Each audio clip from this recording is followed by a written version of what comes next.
energy of the Council of Healers. There are many ways she connects with us often, but she isn't always aware that she is. Since our coming through, we have been communicating with her a lot more than before. The illness that she had with her gallstones was the beginning of us coming through as planned. She can communicate through this form of session with you, Shay, and she can also communicate with us through the written word as she has been doing. She can also speak with us anytime, any place.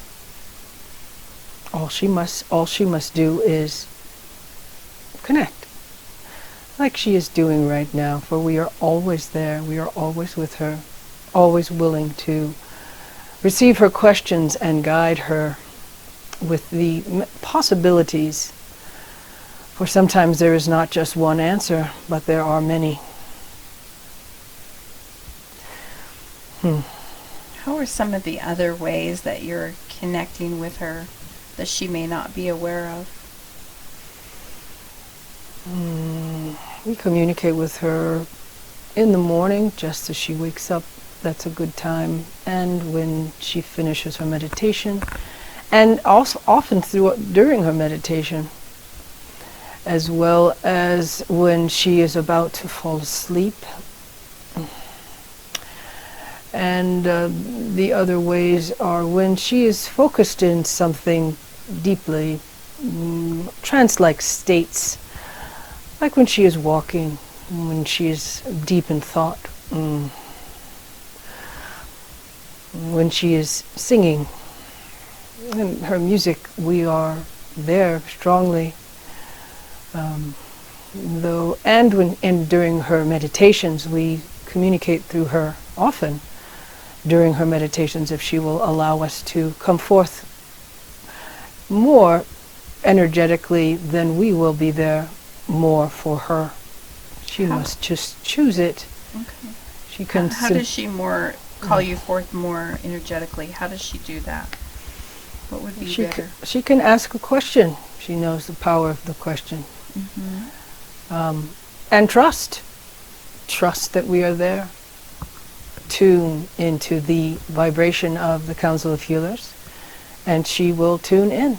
It is that easy, and it must be a request on her part. If she doesn't request it, then we will stay on the outskirts. Very nice, thank you. Well, she has brought some questions here today, and I as well. So do we have permission to ask these questions today? Of course. All right. Karen wants to know, she said recently she's been running a fever up and down, a low-grade fever. She wants to know if this is normal, and is her body trying to heal anyone, or can she receive it, or what's going on here with this low-grade fever that she's experiencing?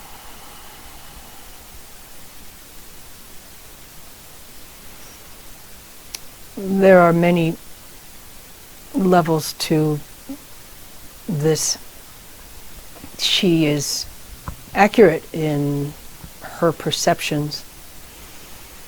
She is adjusting to our vibration.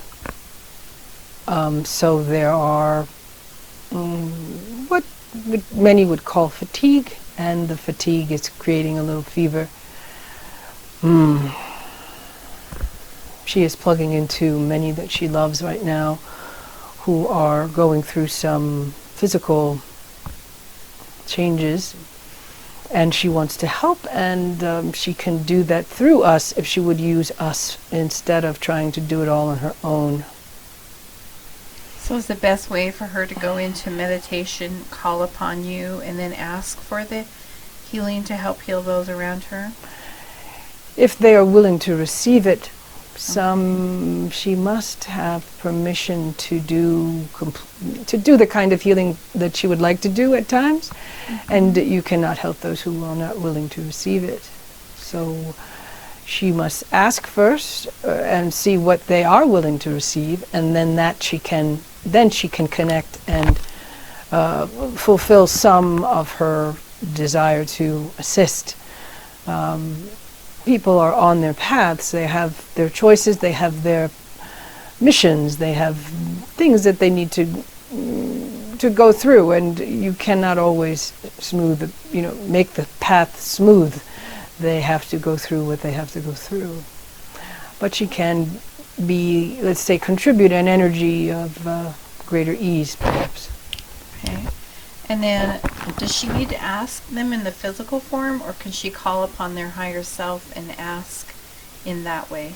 She can do both. If she sees that they are willing to receive her assistance and she can ask the question, then yes. But if they are unwilling and she knows that even asking the question of them is useless, then she can assist them through the higher self, through connecting with your higher self, as you suggested. That is the only other way, because some people are unwilling to know that they know. And you cannot bring a horse to water, as they say. Very nice. Yes, that's true. And make them drink, yes. Yeah. She wants to know if her body is reacting to the shift in the large amounts of photonic light in our solar system. Yes, there is that as well. So many are having physical issues as part of this shift that the planet and humanity is moving into. It has begun, and so there are people who are being that certain issues that they have are being exacerbated only because they are resisting. They are fearful, allowing the fear to take over instead of knowing that everything is flowing the way it should be. So yes, for her that is also yet another level of the fatigue. She recently had a conversation with someone at her enchanted place, and many have complained of being exhausted and not knowing what the exhaustion is. This is part of the photonic shift, the photonic light consciousness that is being beamed into and through the planet. And through all of humanity. Yes, this is part of the Great Awakening. This is part of the Ascension. This is part of the veil being lifted. And so all the light workers, including those in your one community rising, need to be aware that not to jump to conclusion that they should be fearful that something is wrong. There is nothing wrong. There is adaptation and alignment and blending with the new energies, and sometimes it can be uncomfortable and other times it will be blissful. So be patient. Very nice. Thank you for that.